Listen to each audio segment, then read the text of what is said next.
Selam aleikum o hoxh. Sa e gjatë është jeta në xhennet? Zoti të rujt. Wa aleikum assalam wa rahmatullah. Amin. Allahu të rujt edhe ty. Allahu i lartësuar thot në Kur'an: A'udhu billahi minash shaitanir rajim.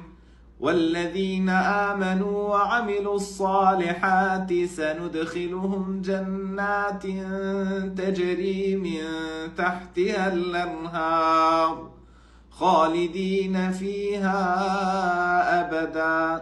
Që do të thotë kjo ajet, sa për ata që besojnë dhe punojnë vepra të mira, ne do t'i shpijem në kopshte në për të cilat rrjedhin lumej dhe ku do të banojnë përgjithmonë. Pra, përjetësisht, nuk ka vdekje në xhennet, nuk ka hidhrim në xhennet, nuk ka pikëllim në xhennet. Përjetësisht lumturi, besim dhe vepra të mira. Pra përmend Allahu i lartësuar në këtë ajet, besojnë dhe punojnë vepra të mira. Allahu na boft prej atyre që besojnë dhe punojnë vepra të mira. Amin.